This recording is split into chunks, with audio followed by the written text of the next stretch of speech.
Hola, ¿qué tal? Saludos cordiales aquí en TV Senado, en Profundidad de Campos. Hoy día vamos a conversar con un senador que representa una zona que tiene características muy singulares. El senador Jorge Pizarro, ¿cómo está, senador? Muy bien, Bueno, decimos singulares porque la porque ya región sé de para dónde va Coquimbo, usted, ya sé para ¿ah? dónde va. La- Me echa la talla de que el pisco y qué sé yo, que usted sabe que es nuestro Y el agua, pues principal ustedes lloran por el producto. agua cuando no llueve, digamos. Sí, pues, así es. Tenemos dos tipos de agua, una bendita que es el pisco y la otra que es la que nos permite sobrevivir con el buen uso del recurso hídrico, para el consumo humano, para el turismo, la agricultura, la minería. Tenemos una zona tremendamente minera, sobre todo en pequeña minería. Así es que el agua, como en todos lados, pero en la región nuestra el agua es lo que mueve la región. Bueno, estamos comenzando esta conversación aquí en la biblioteca del Congreso Nacional, en la ciudad de Valparaíso, a través de cooperativa.cl y también de la radio de la Universidad Central. Senador Pizarro, los embalses, en algún momento escuché yo en la región de Coquimbo, están respondiendo bien, se acumuló la suficiente cantidad de agua para 2 o 3 años. ¿Eso es media verdad, media mentira o verdad absoluta? Mira, efectivamente la ventaja que tiene la región es que tiene una infraestructura de embalsamamiento de agua muy potente, diría yo, que es la que nos permite tener una tranquilidad de riego por lo menos 3, 4 años. Se recuperaron no durante este año, sino que el año pasado. Este año ha sido un año de sequía como los peores años que tuvimos hace 5 o 6 años atrás, lamentablemente. Pero los embalses han logrado llenarse, ha habido una buena administración del recurso y por lo tanto tenemos una mayor seguridad de riego. Si a eso agregamos además que ya desde hace bastantes años se ha invertido mucho en mejoramiento tecnológico, en aprovechamiento del recurso hídrico hasta la última gotita, revestimiento de canales, se pierde menos agua en la transmisión desde los embalses a los distintos sectores donde se utiliza el agua. Entonces eso ha permitido que realmente la administración del recurso hídrico mejore. Y también se han ido construyendo nuevas obras, que eso también hay que decirlo. Tenemos en construcción el embalse Valle Hermoso, en la zona de Combarbalá. Como te contaba, ha habido mejoramiento en la interconexión de los embalses, sobre todo en la provincia de Limarí. Está proyectado el embalse Canelillo en Choapa, que va a permitir que tal vez la comuna más pobre de la región, junto con la Higuera, que es Canela, en un tiempo va a poder decir, mire, yo también tengo garantía de tener un recurso hídrico seguro, lo que va a permitir desarrollar una actividad productiva agrícola mucho más potente. Ya, ¿y cuál es el cariño que le hace el presupuesto de la Nación 2019 a la región de Coquimbo? Bueno, ahí estamos peleando porque el aumento presupuestario en las regiones, a los fondos regionales, no es muy grande en el caso de nuestra región. Vamos a conseguir un aumento, eso no me cabe duda. Estamos en plena discusión de presupuesto, ya le dijimos al ministro de Hacienda que si quiere tener un acuerdo hay que revisar y aumentar los fondos para los desarrollos regionales. Esto es bien importante porque una buena parte de lo que hablábamos recién del desarrollo de nuestra región, la apuesta de desarrollo productivo, de servicio a largo plazo, tiene que ver con el buen uso del agua, tiene que ver con mejoramiento de infraestructura, de distribución, de tratamiento de aguas servidas, garantizar los sistemas de agua potable rural.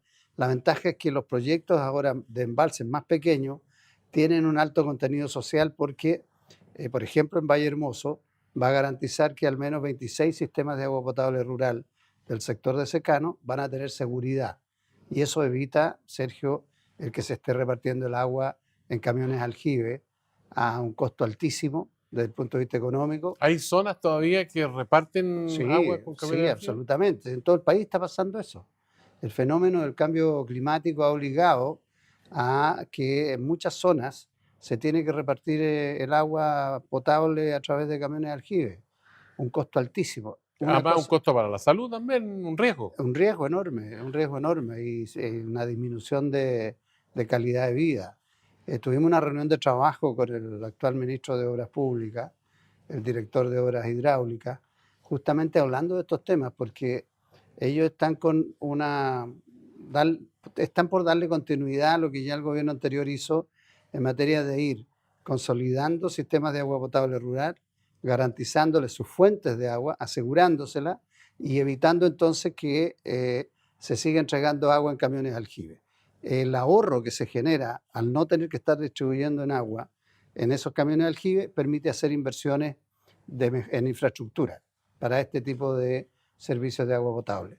La prioridad uno es el consumo humano y eso es parte de lo que se tiene que garantizar con una buena política del uso del recurso hídrico. El ministro me planteó además que ellos están interesados en hacer algunas modificaciones al actual código de agua. Ese se está tramitando hace tiempo en el Congreso. Sí, tenemos un debate largo, hoy día está todavía en el Senado. Para ser bien claro, Sergio, ahí la discusión más de fondo es qué pasa con los derechos de agua que ya se han entregado. Se produjo un debate muy ideologizado, porque algunos pensaron que cuando se hizo esta reforma que permitía establecer prioridades en el uso del agua, lo que se estaba haciendo en buenas cuentas era una suerte de expropiación de derechos ya entregados. Y la verdad las cosas es que no es así, porque en el código y la reforma que se hizo se establece que los derechos que ya están son adquiridos, son derechos de propiedad sobre esas concesiones entregadas que les permiten, si quieren, comercializar, vender o, por supuesto, usar, que es lo que se Pero trata. ¿qué pasa con la especulación del agua o el agua no utilizada? Porque hay arrendamiento a terceros de aquellos que tienen derechos de agua. Hoy día los que tienen derecho a acciones de agua que están establecidas claramente, pueden efectivamente arrendarlas, pueden traspasar, pueden usufructuar de esos derechos. Lo que establece la modificación que nosotros hemos planteado y que aprobamos en la Comisión de Recursos Hídricos es que la entrega de nuevos derechos se hacen por un plazo X de años, de 30 años. O sea, si tú quieres pedir, solicitar un derecho de agua para desarrollar un proyecto, se te da, pero se te da por un tiempo definido. Los que ya están entregados antes de la ley, esos son indefinidos. De manera que ahí esa discusión que se generó, creo yo, fue una discusión bien tonta, fue una discusión falsa, más bien especulativa. Ahora, de lo que tú planteabas en la modificación que hicimos al código, lo que buscamos justamente es terminar con la especulación, porque hay mucha gente, no son los pequeños los que especulan, para decirlo claramente, son los que piden una cantidad grande de derechos de agua o para desarrollar proyectos energéticos, proyectos de otro tipo, o mineros grandes, o los que piden pensando que ahí se pueden desarrollar esos proyectos y el día de mañana, como van a necesitar agua, ellos van y venden esos derechos. Eso es lo que nosotros hemos planteado con claridad que se tiene que terminar. Por supuesto que todo el mundo está de acuerdo con eso. De hecho, muchos de los derechos de agua que tenían algunas de las empresas generadoras de electricidad por vía hidráulica, por el uso del agua, han devuelto esos derechos. Y por lo tanto, ahora el Estado los puede redistribuir en otros que quieran realmente usufructuar bien de esos derechos, hacer buen uso de esos derechos de recursos hídricos. Y a mí me parece bien, porque y si alguien no quiere tener el derecho y no lo usa, bueno, que pague entonces patentes altas, altísimas, para los efectos de que no se produzca esto del juego del hortelano, no como ni dejo comer. Yo tengo el derecho, no lo uso, lo aguanto ahí y no dejo que otro que sí lo necesita pueda aspirar también al mismo derecho sabiendo que el agua es un bien nacional de uso público y un recurso escaso. Hay una expresión que yo he escuchado hace bastante tiempo y con bastante intensidad también, que las pymes, las pequeñas y medianas empresas, las microempresas, dan trabajo prácticamente al 80% de la fuerza laboral de nuestro país. Así es. Entonces, pero por otra parte, también he escuchado de economistas, de expertos de distintas universidades, que hay un grupo de empresas pymes que están muy bien, hay otras que están más o menos al 3 y al 4 y hay otras que están muy mal. En este presupuesto de la Nación, ¿viene alguna muleta para esas pymes que están al 3 y al 4 o aquellas que están mal pero que se pueden recuperar? Mira, es de la esencia del pequeño empresario el asumir riesgos. Y ese es parte de la realidad, en que dependiendo del negocio o cómo lleve adelante esa pequeña empresa o ese emprendimiento. A algunos les va mejor, a otros más o menos, a otros mal. Eso forma parte de la actividad y del riesgo que que corremos cualquiera que nos dedicamos a esa actividad. ¿Qué es lo que pide uno ahí o qué es lo que es necesario hacer para ir consolidando a ese sector? Generarle mejores condiciones de acceso al crédito, porque es ahí donde siempre falla. La mayoría de las empresas pequeñas fallan mucho cuando les falta la caja o no tienen el financiamiento para hacer inversiones de capital y poder ir consolidándose o agrandándose. Ahí, por ejemplo, es donde entra esta famosa ley del pago a los 30 días a la pequeña empresa, cuando ellos venden un servicio o un producto y el comprador, en vez de pagarle cuando corresponde, empieza a alargar los plazos de pago, con lo cual estrangula a ese pequeño productor o a ese pequeño comerciante o al que entrega un determinado servicio. Porque tienen que pagar el IVA y como no tienen plata para pagar el IVA, piden un préstamo y Piden un tienen intereses préstamo muy y altos. tienen que asumir el costo financiero, y cuando ellos han calculado que su producto vale 10, ¿no es cierto? Pero siempre y cuando se lo paguen en 30 días y se lo pagan a 90 o a 45 o a 60, ellos tienen que asumir esa diferencia y por lo tanto se produce una pérdida. Ahí la idea es poder generar mejores condiciones de competencia. Segundo, hay un proyecto que planteó el gobierno anterior y que este gobierno le ha dado también prioridad, que es el crear un fondo especial para que exista acceso al crédito, al emprendimiento, a la innovación, a la pequeña empresa, sin que existan hoy día las trabas, por decirlo así, del sector financiero, que exige garantías que muchas veces esos pequeños o esos jóvenes que emprenden no están en condiciones de entregar. Ese proyecto de ley que se llama Infinsa, nosotros ya lo hemos aprobado en el Senado y aspiramos a que se constituya ahí un fondo al cual varias instituciones que normalmente administran estos sistemas de crédito puedan con más facilidad y flexibilidad llegar con esos recursos a quienes hoy día lo necesitan para trabajar. En el caso del presupuesto que tú planteabas, hay una contradicción, porque el presidente de la República, con razón, ha dicho que aquí hay que fortalecer la actividad económica y para eso es fundamental apoyar lo que es la creatividad, el emprendimiento, la innovación, el conocimiento. ¿Dónde se hace eso? Bueno, evidentemente se hace con la pequeña empresa, se hace con los sectores jóvenes y se hace también fortaleciendo, como te decía, una parte del acceso al crédito, pero por otra, apoyando en mejorar la capacidad de gestión de esos pequeños productores o esos pequeños empresarios. Y ahí es donde uno dice, aquí hay que invertir mucho en investigación, hay que invertir mucho en innovación. Y ¿Cómo viene el presupuesto para ahí es donde está CONICYT, la por ejemplo, contradicción. o las universidades? Viene una baja que no corresponde al presupuesto que nuestro país dedica a la investigación. Nosotros no estamos en términos del porcentaje que destinamos a innovación, investigación y ciencia y tecnología, estamos en 0,38, ponte tú, cuando lo que deberíamos estar al nivel de los países de la OECD en un 1,5 o un 1,8 del Producto Interno Bruto. Entonces, ahí hay una carencia muy grande y es contradictorio porque el presidente, yo lo acompañé en su gira a Europa que me invitó, y una muy buena parte de su gira la dedicó a hablar y a buscar potenciamiento de todo lo que es la innovación, de todo lo que es la creatividad, de todo lo que es el emprendimiento. Estuvimos en Alemania, en Francia, viendo experiencias que se han desarrollado allá de apoyo a este sector pequeño, a este sector innovador, mucha gente joven, mucha gente capacitada, mucha gente que está con todas las ganas, pero que le faltan estas herramientas. Bueno, y cuando llegue el momento de concretar acá, entonces hay una rebaja y yo vuelvo a decir lo mismo respecto al tema de las regiones. Ya le hemos dicho al ministro de Hacienda que nosotros no vamos a aprobar el presupuesto si es que no viene un alza en el presupuesto de recursos para apoyar este sector. O sea, todas estas iniciativas que se ven como florecientes afuera, usted dice que no tienen colchón acá. No, pues destinamos poca plata. No es solo un problema de este gobierno, para que se me entienda bien, Sergio. Este es un tema en que hemos venido avanzando. Se crea un nuevo Ministerio de Ciencia y Tecnología, o sea, le damos y reconocemos la importancia política que tiene, pero no podemos crear, ¿no es cierto?, una cabeza grande, pero sin extremidad y sin un cuerpo fuerte, que es el que pueda llevar hasta donde se necesita este fortalecimiento de la investigación y en la innovación.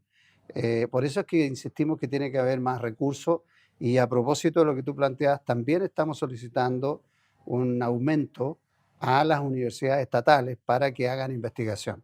En las regiones, Sergio, lamentablemente el sector privado no hace investigación y creo que en el país hace muy poca. Son muy pocas las empresas que hacen investigación. Porque uno diría, mira, bueno, si yo estoy en el ámbito del laboratorio, en el ámbito minero, en el ámbito de la tecnología, de las comunicaciones, siempre hay recursos que se destinan a investigación, pero aquí no se hace eso. Y si no lo hacen los privados, los únicos que hacen algo son las universidades. Y las universidades en las regiones vinculadas a los temas regionales no están en condiciones de hacerlo porque no tienen los recursos para dedicarse de lleno a la investigación. Entonces, este tema hay que enfocarlo desde el ámbito productivo, desde el tema de la educación superior, la educación técnico-profesional, desde el tema de la investigación y, por supuesto, el tema financiero crediticio. El senador Jorge Pizarro con nosotros aquí en TV Senado, en Profundidad de Campos, con Radio Universidad Central y Cooperativa.cl. Una pausa y volvemos, senador, porque hay bastante más que conversar, ¿eh?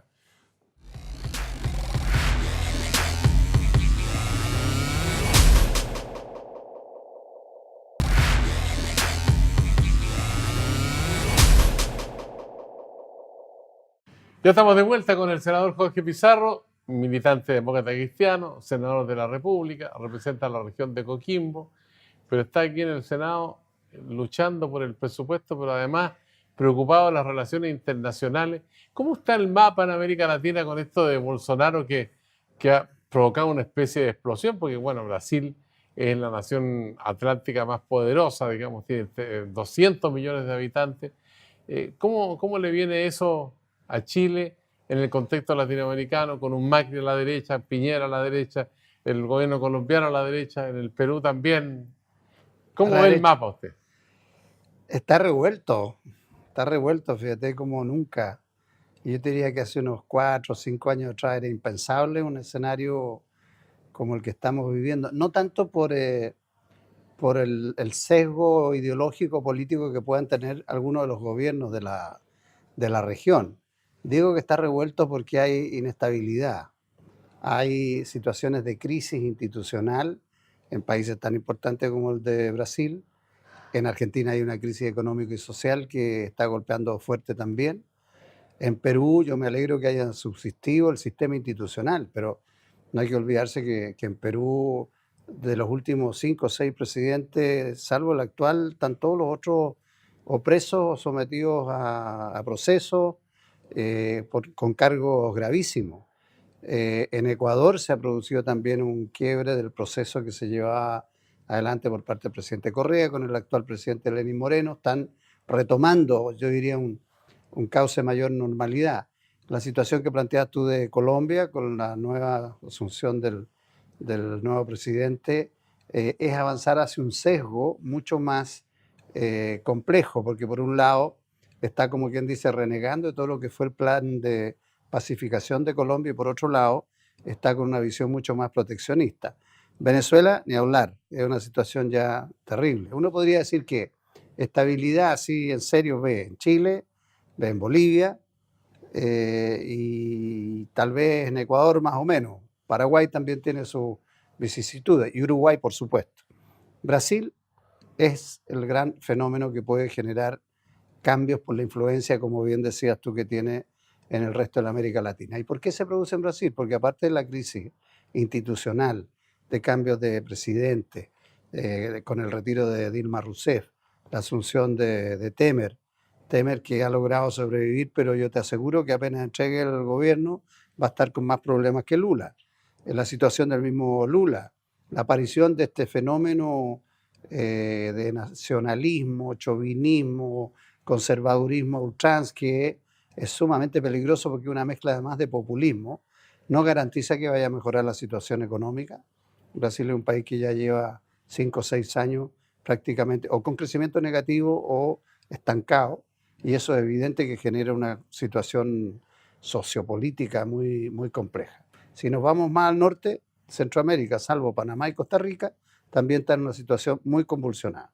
con dictaduras que están reprimiendo socialmente, como Nicaragua, la situación de crisis de hambre en Honduras, Salvador está un poco más estabilizado, pero con niveles altísimos de violencia, y Guatemala también. Y además está el fenómeno de México. En México asume un nuevo presidente, que ha postulado varias veces y que hasta hace unos años era así como el populista de izquierda, que generaba gran incertidumbre. Él ha logrado articular una gran mayoría en torno a él, que va desde sectores de derecha hasta los sectores tradicionales de izquierda que lo apoyaban a él. Pero nadie sabe bien qué es lo que va a hacer, ni cómo va a ser la relación con Estados Unidos, con el fenómeno de Trump y encerrarse de Estados Unidos, donde en la práctica dice, mire, yo me las bato por mí mismo y me da lo mismo que lo que pase con el resto. Y eso tiene influencia para todo el resto de América Latina. Entonces, para un país como nuestro, como Chile, que ha establecido sus fichas fuertes en una mayor integración, en una apertura comercial, en abrirnos a los otros mercados, en tener relaciones de estabilidad y de apertura con otros países, el instrumento que habíamos escogido, que es la Alianza del Pacífico, se puede ver complicado por esta situación de Colombia y por la situación de México. Ojalá no suceda, porque en este mundo convulsionado, que no sabemos qué pasa con Estados Unidos, Europa en una posición mucho más débil, China, que es el gran actor hoy día, está también con algunas dificultades en esta guerra comercial con Estados Unidos, cambian las relaciones y se producen inestabilidades que a nosotros no nos convienen mucho. No nos conviene, porque somos un país chico, somos una economía, como les decía yo, abierta, que es muy susceptible a lo que pasa en el mundo. Yo no sé si viste las estadísticas que hizo el Banco Central, la encuesta que hizo, en alrededor de 200 empresarios, cómo están los niveles de confianza con la economía chilena. Y todos, hay un gran porcentaje que dice, mire, nosotros en realidad teníamos mucho más expectativas de que iba a ser una mejor gestión la del gobierno Piñera en materia económica. Y sin embargo no ha sido así, porque el crecimiento no está siendo lo que se espera, hemos tenido IMASEC bajo, estamos con un desempleo alto, Más y del 7%. el 7,1 y muy delicado a nivel de mujeres y sobre todo de jóvenes, que es el segmento que a todos más nos debe preocupar. Entonces uno dice, bueno, ¿y ese fenómeno por qué se produce? Primero, porque creo que las expectativas que despertó el propio presidente Piñera fueron muy altas. Segundo, porque la situación internacional nos sigue afectando. Hemos tenido un dólar que ha subido, ahora está más estabilizado, pero con un petróleo alto, con esta, eh, con esta inquietud en los mercados internacionales a los cuales Chile llega, que generan esta desconfianza y con un nivel de endeudamiento a nivel de consumo muy alto de la población. Entonces, nos influye mucho lo que pase en nuestro entorno. Y por mucho que aquí en Chile también estén despertándose estos movimientos así, o estos sentimientos medio nacionalistas, o de que no, que nosotros aquí hacemos las cosas porque las sabemos bien y no tenemos por qué meternos con los demás, creo que representa un riesgo. No es que no lo vamos a tener tan luego, pero si nos dejamos estar o no hacemos las cosas bien o no construimos grandes acuerdos de cómo diversificar nuestra canasta exportadora, de cómo mejorar productividad, lo que estábamos hablando recién, innovación, emprendimiento, tener un país realmente un poquito más inclusivo y más solidario, se nos pueden complicar las cosas, ¿por qué no? Ahora, todo esto que usted describe, cuando uno ve el frente interno, hay una queja de ustedes, todos los que forman parte de oposición, una sequía legislativa. Sin embargo, Ahora se nos viene un diluvio. ahora nos acusan al gobierno de un diluvio de proyectos de iniciativa. O sea, palos porque boga y palos porque no boga al gobierno del presidente Piñera. ¿Cómo puede entender la opinión pública? Eso, por ejemplo, tiene el proyecto de pensiones, tiene el proyecto de la reforma tributaria, el presupuesto de la nación y así como 5 o 6 proyectos más. La reforma a las ISAPRE que también se viene. Sí, es bueno el tema, Sergio, en realidad, porque en mi caso, cuando se hablaba esto de la sequía legislativa, yo siempre decía, no hay sequía legislativa. Aquí en el Congreso tenemos muchas iniciativas legislativas sobre las cuales operar. Lo que pasa es que el gobierno que asumió lo hizo sobre la base de una propuesta política, económica, social. Y lo que es natural, porque son gobiernos cortos en nuestro país de 4 años, es que el primer año ese gobierno tiene que impulsar lo que son las propuestas o lo que le ofreció al país. Entonces el presidente Piñera pasó un tiempo largo en que nos tenía amenazado con una reforma tributaria que ya estaba lista. Recién está ingresando la reforma, todavía ni siquiera la empezamos a conversar. Y no se conoce de manera clara y precisa por parte de la ciudadanía los efectos que va a tener. Junto con eso hablamos del tema de la previsión social. Recién apareció una propuesta en materia de pensiones, recién. Ya llevamos 8 meses de gobierno.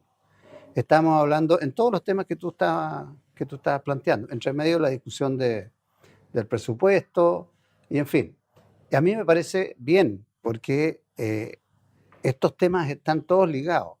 Si yo quiero mejorar un sistema de pensiones y quiero avanzar hacia un fortalecimiento del sistema de pensiones y a que realmente las pensiones sean más dignas para nuestra gente, bueno, tengo claramente que tener una propuesta que sea muy solidaria desde el punto de vista del aporte que hace el Estado, pero también quienes hoy día estamos en actividad y que debemos ser solidarios con los que ya están pensionados.